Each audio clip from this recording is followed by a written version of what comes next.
Hello, hello, hello. Greetings to everyone who's plugging in here to hear what I have to say today. My tongue's already tied and twisted. It's been a long week, let me say this. I have yet to find a specific time and date that really works well for me to go live with this. So bear with me these next few weeks. I appreciate you for being here. You happen to be here live in a moment. Thank you so much for taking some time out to hear what I have to share today about music therapy. If you are new here, I would appreciate if you could subscribe. My goal is to upload live weekly, bringing you information forward where you start to understand more and more where music is healing and meets us in the healing space. I'm Dr. D, and I have been a board certified music therapist since 2001. I have uh, transpired into working towards becoming licensed as a licensed professional clinical counselor at this current time and space, but I still provide and offer private music therapy support. So I thank you so much for being here. All right, without further ado, let me dive in. And remember that if there is anything you want to know or want to learn more about me or my practice, please check out the description box below. I'm thinking that some of the links on here you may not be able to click on it directly.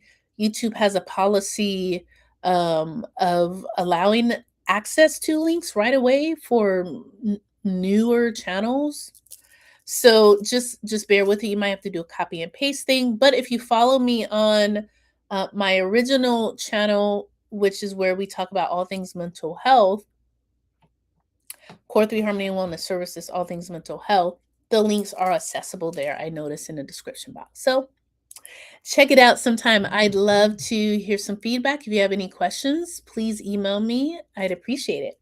All right, I'm going to go ahead and share my presentation with you so that we can get started today. All right, and I'm also learning with this platform, I'm not able to completely remove myself as to just show the presentation by itself because it's helpful for you to hear me, especially if you are not attentive to just watching it. To see the slides, it's helpful to hear me speak from them or about them. I did email the company that I'm with. Haven't heard back from anyone yet. I will email them again if I don't hear anything this weekend. But I just thought that was kind of odd.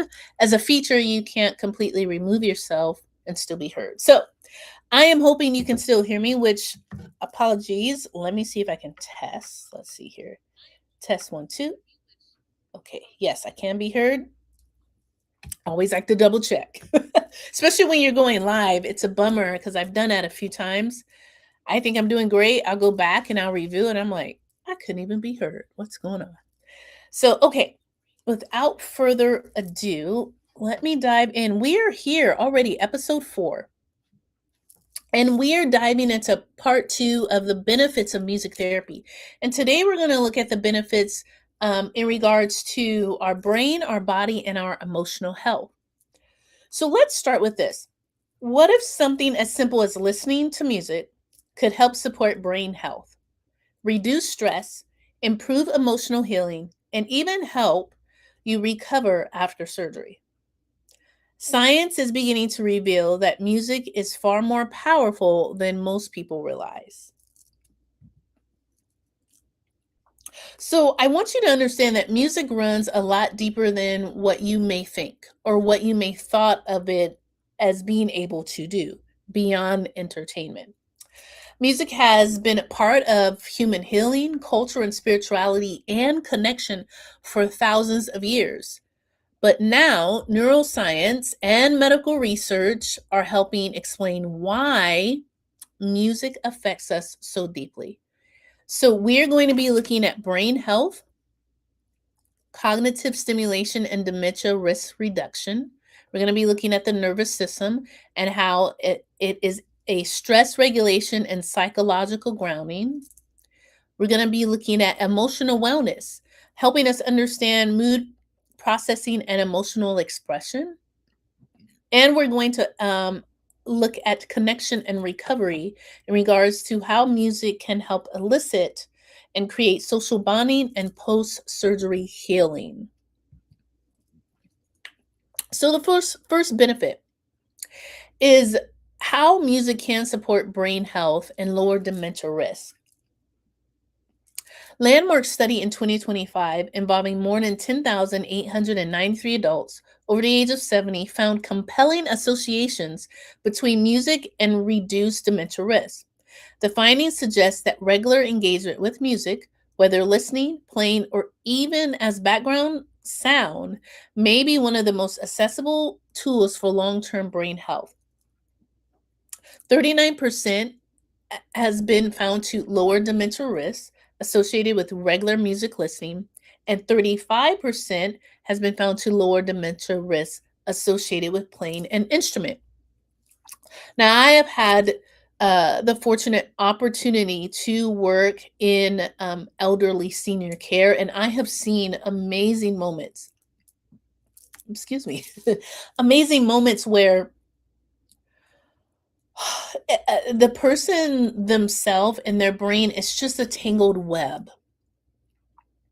And when you engage with them with their preferred style of music, it really turns on and highlights parts of their brain to allow for clarity, to allow for eye contact, to allow for movement, to allow a connection where we are in tune to each other and we're able to move together.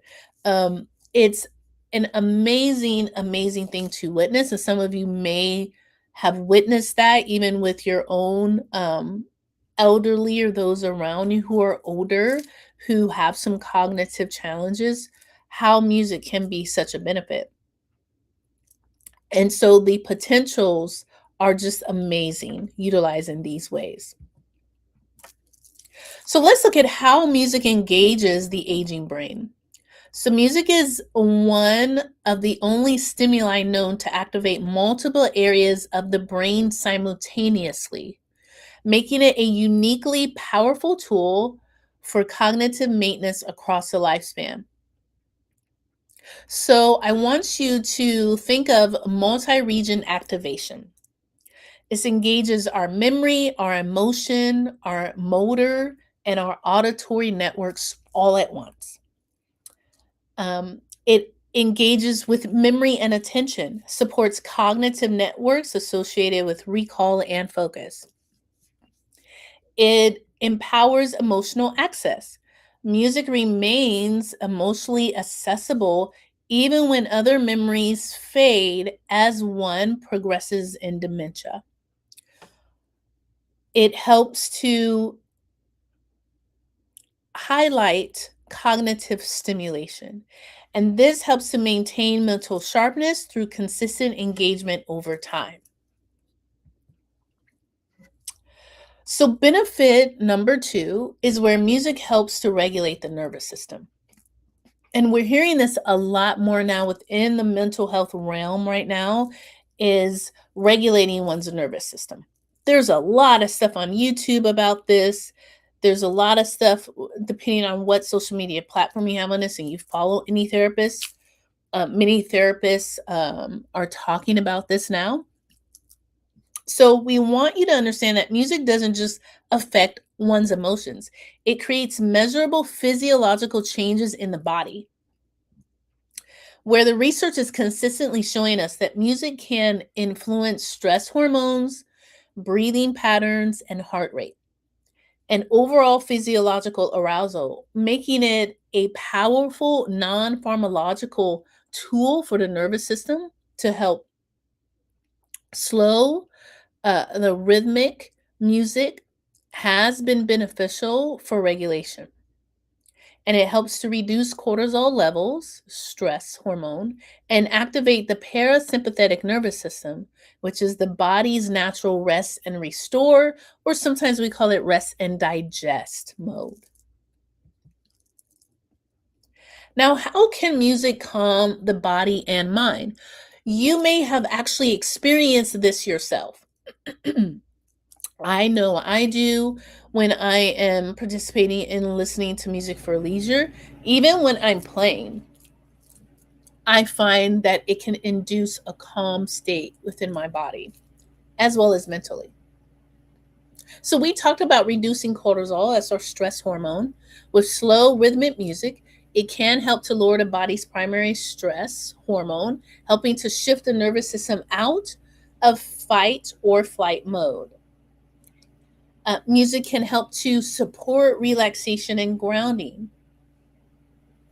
It can calm physiological arousal and support emotional grounding during anxious or overwhelming moments. It can create a sense of safety. Okay, hold on. I saw something pop up here, so let me make sure I can still be heard. Sorry for the feedback. Can create a sense of safety. Predictable rhythmic patterns signal safety to the brain, reducing hypervigilance and promoting emotional ease. Sorry for the feedback if you hear it. Anxiety and stress relief, particularly helpful during difficult seasons of our life. Calming music can serve as an accessible everyday wellness intervention.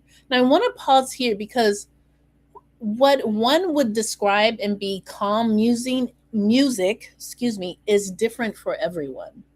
Okay? What I may think and deem to be calming music or soothing music may be different for you. Okay? And that's okay. This is where in this profession, I want you to understand that I'm using these terms generally, because someone may find classical music, for example, soothing or a preferred style of music where others would not. So I want you to understand that when I say things like calm music, it's whatever you would deem to be calming and soothing sounds or music to you.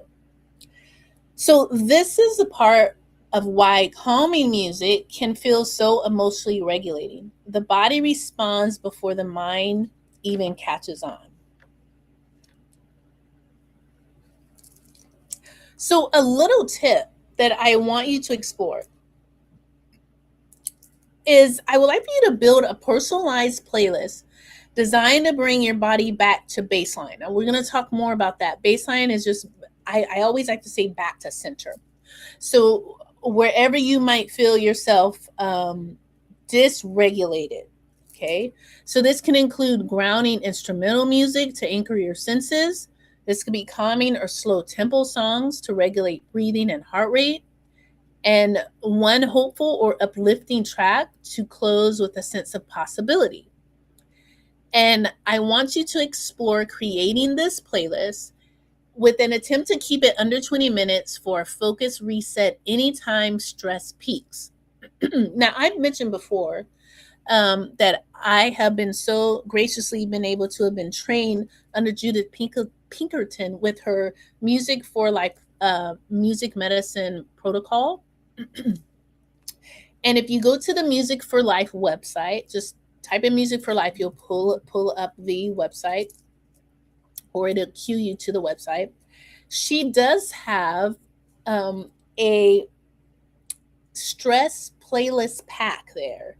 I encourage you to try that out, and you can actually see the data from her case study done with a variety of individuals utilizing that stress pack over a period of time, how much their stress decrease. Okay, so I encourage you to go check that out, and that is Music for Life. So many of us are aware that music can improve emotional processing and mood. And this is benefit number 3 we're checking out. One of music's most profound gifts is its ability to help us process emotions we can struggle with in expressing in regular words. Whether through lyrics that mirror our inner experience or melodies that create space for feeling, music offers a unique, safe pathway for emotional expression. So, a song can help someone feel seen, validated, hopeful, and empowered, or emotionally help them to release, giving language to experiences that otherwise felt inexpressible. As we peek into the science of music and wellness, we're going to look at 4 areas here. We're going to first look at dopamine activation. Music activates the brain's rewards path, triggering dopamine release. It's the same chemical involved in motivation, pleasure, and positive reinforcement. Music can provide a safe emotional release by helping to externalize difficult emotions safely without requiring verbal articulation, especially valuable during times that one may be experiencing grief, trauma, or transition.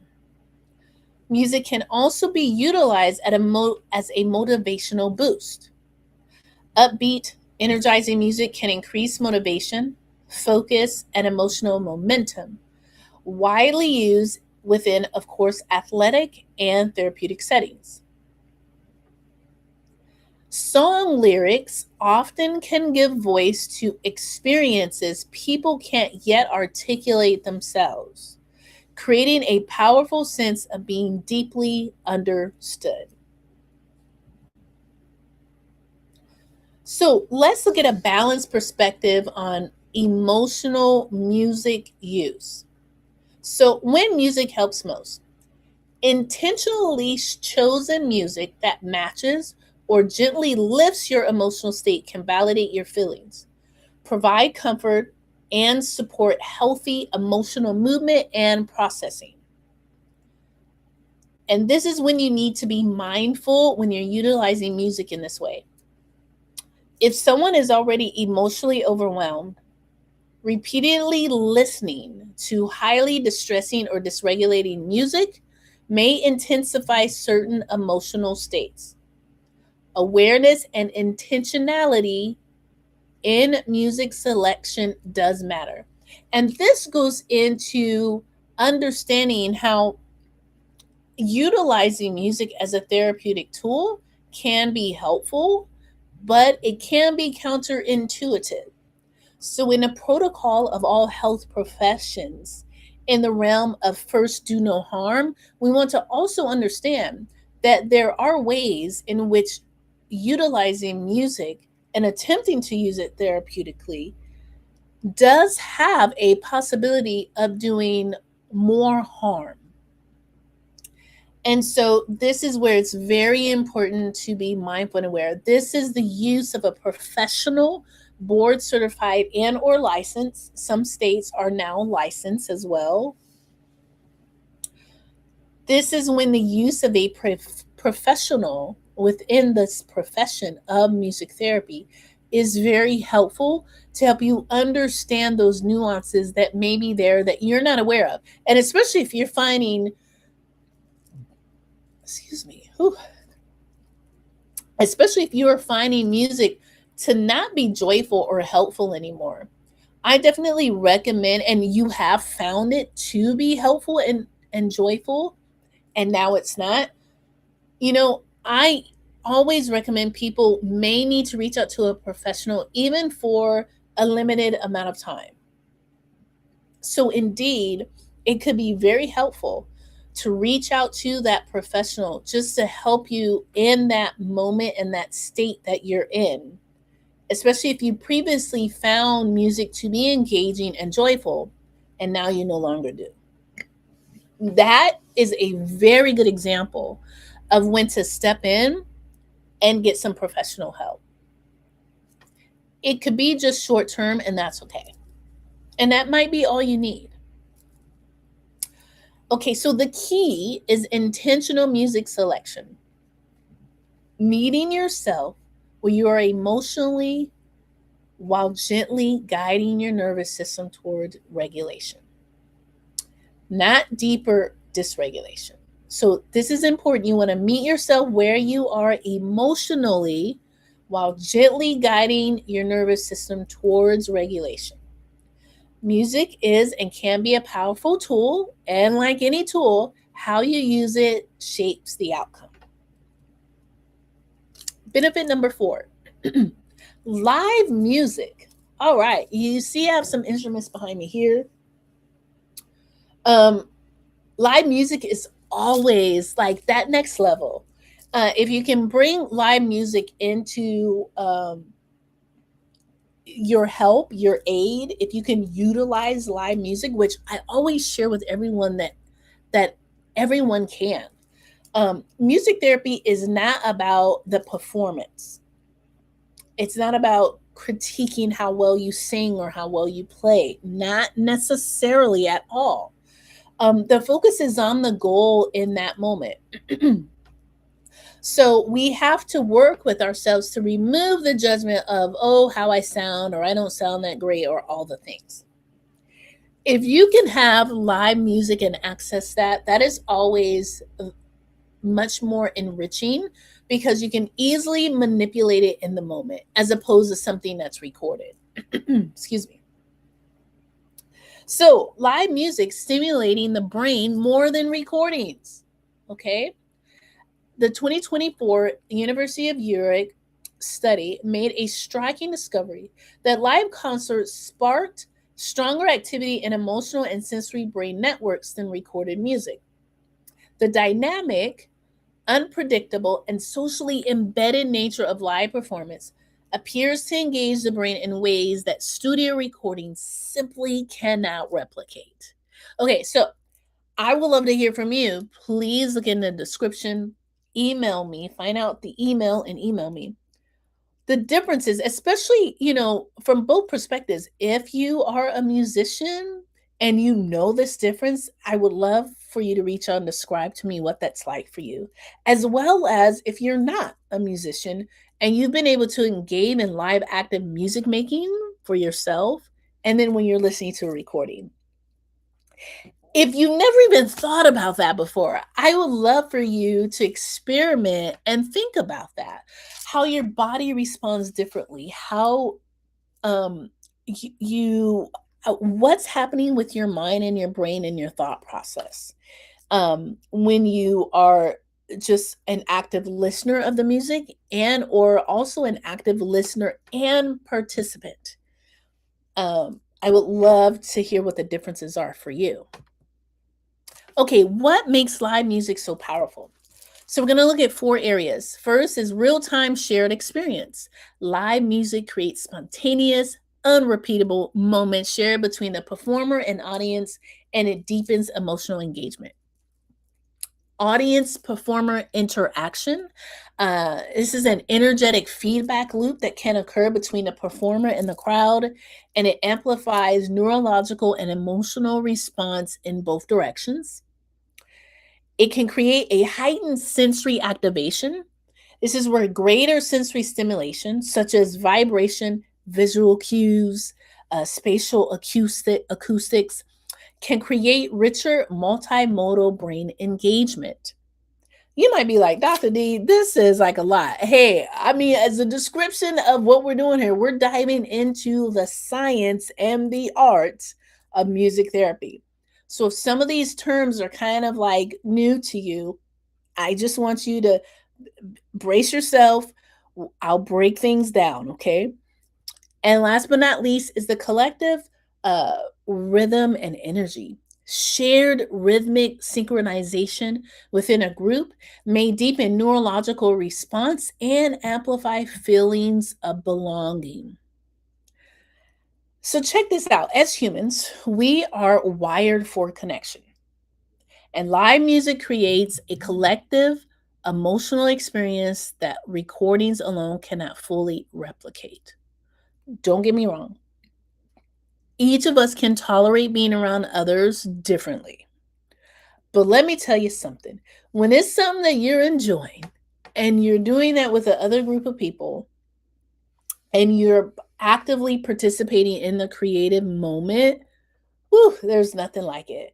It is a truly a natural high. Okay, and let's look at the healing power of communal music. So there's neurological power of live music, which extends naturally into the therapeutic setting. So when people make music together, something remarkable happens. I've been a part of this, I've witnessed this, I've seen this, and I'm sure you have as well.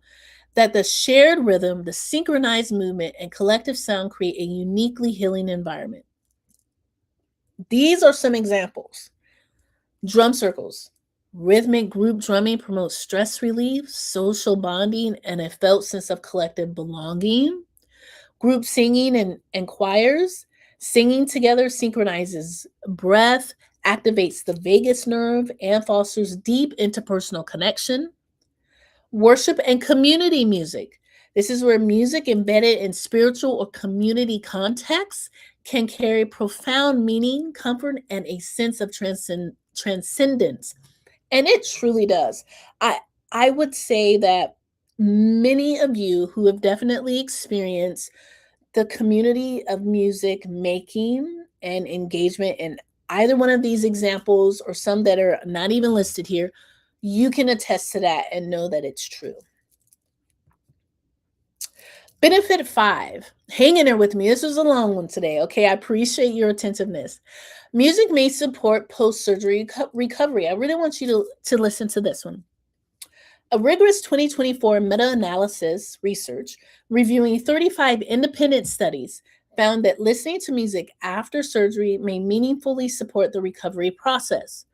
This research provides some of the strongest evidence, yet, that music is not merely comforting, it may produce measurable clinical benefits in medical settings.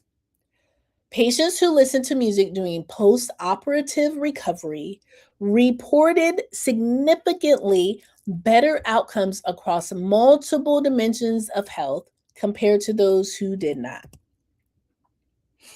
So, if any of you have ever utilized music in your post recovery, I'd love to hear from you.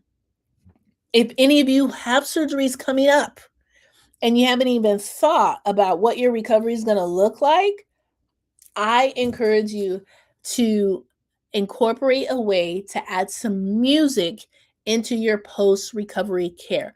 I guarantee you it's going to be a benefit. Okay. And if that's any of you out there, please let me know. Please email me. I would love to hear, learn, and know more.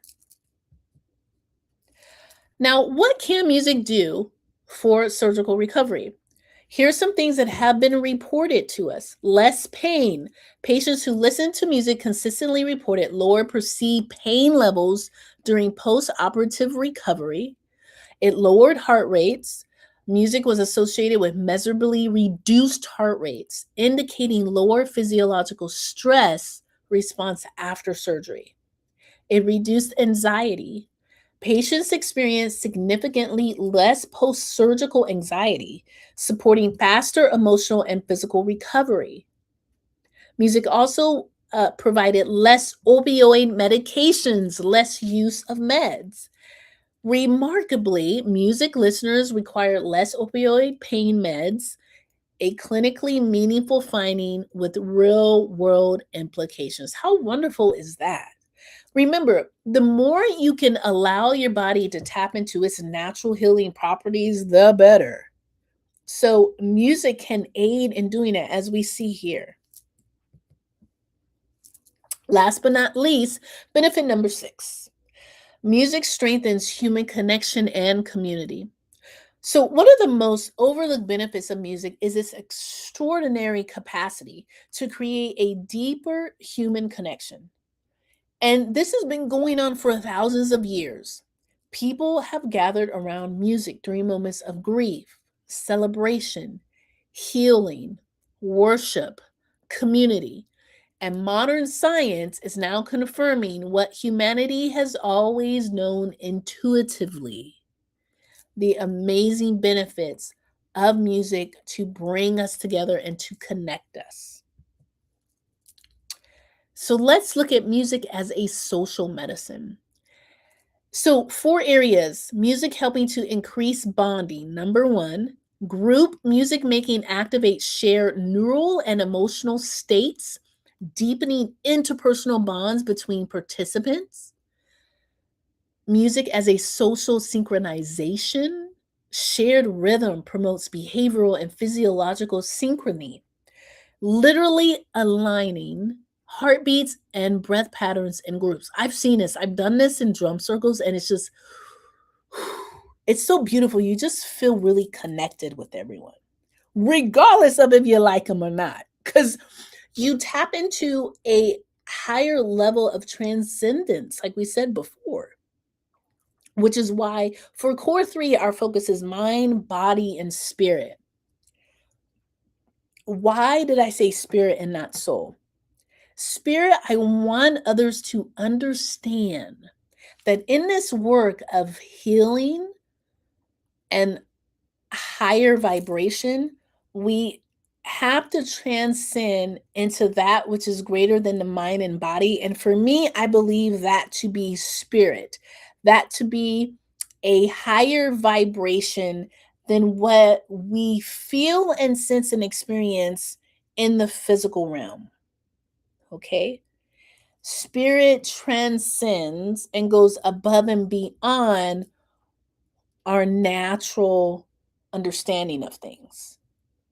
Okay? Helps us to transition into the supernatural things, the things that we may not be able to comprehend or fully understand. Okay. Now, music as a social medicine via helping to reduce isolation. So, music bridges generational, cultural, and linguistic divides, offering connection when words fall short. It's a beautiful thing. There will be some songs I have no idea what the translation is because it's not in my original tongue or language, but I'm moving. But the rhythms got me, and I can't help but just connect through the rhythm. Okay? Helps pull you together. Okay? Now, singing together. This is a very powerful one. Group singing may increase social connectedness and reduce feelings of loneliness, a growing public health concern. I mean, we have so many devices that can connect us to people from all over the world, all different times. And we have an epidemic of loneliness in our society. Um, and there's nothing that's more beautiful than coming together for a shared purpose and a joy. Um, it's a very rare few that don't like music. And the reason why someone may not like music may go above and beyond an artist or a group. Um, there may be a stimulation or an auditory challenge that does not allow them to enjoy or engage with music the way that they perhaps would like to. We're going to talk about some of that because I have run into some individuals with these challenges. And so I want to bring that forward because I don't think very many people realize that that's a very real sensory deprivation for quite a few people that cannot tolerate it can overstimulate their body and their nervous system. Any kind of music, not just loud or of a certain genre, but any kind of music. So we're going to talk about that. Just hang in there. There's a lot to cover here with this channel. So I do hope you're enjoying the content and the information. And I hope you subscribe and hang in there with me. Okay. All right, so let's summarize everything. I've held you long enough today. Today was a little long one. Thank you again for hanging in there. The next time you listen to music, I want you to remember it's not just entertainment. It's a science-backed wellness tool with real measurable effects on both your brain and your body. So, to recap, we covered brain health and how music may support cognitive function and reduce dementia risk. We covered emotional wellness, where it helps process emotions and improves moods. We covered recovery and how music can use to support post-surgery healing and pain reduction.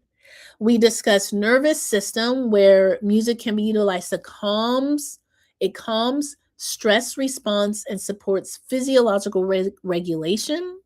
We looked at live experiences, where it can activate the brain more deeply than pre recorded music. We also looked at connection, strengthening the social bonds and reducing isolation. Now, what I want you to know is that while music isn't a cure all, science continues to show it can be an incredibly meaningful wellness tool, accessible, affordable, and deeply human. Okay, so did you enjoy this? I hope you enjoyed this. Please stay connected with us here. Please subscribe. Please like. Please share. If this video brought you any value, here's how you can help this community grow and keep this research backed content coming. Like and subscribe, share this video, visit the channel, email me. I'd love your feedback. I'd love information. I'd love for you to give me ideas of more things you want me to discuss or talk about. And on here, we're going to be looking at music therapy insights, the neuroscience of sound, emotional healing through music, and therapeutic music practices. All right. Okay, so I always like to leave a little exercise and some engagement. Reach out to me here. So, what song has moved you most? It could be something recent or something in the past, but what song or live music experience has impacted you emotionally the most? Share your story. Email me. I know the comments are closed, but please email me and share your story.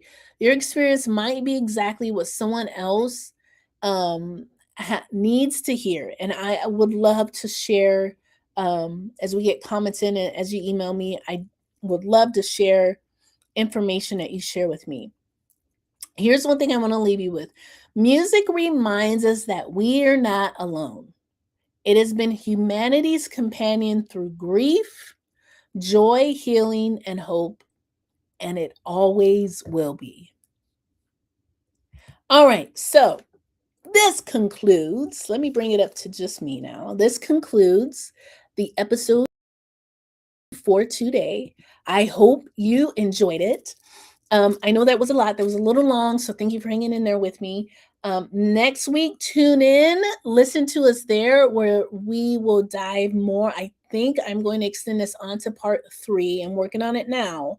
But please connect with me next week. Thank you so very much for your time.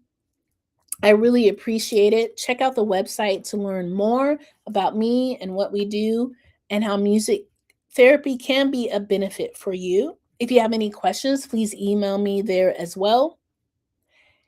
In between now and when I'm back live again, I want you to do this. I want you to feel the music, sing with the music, and move with the music. And I guarantee you, it's going to help your body and your mind all the way around. All right. So thank you so very much. I appreciate it. And I look forward to seeing you again live next week.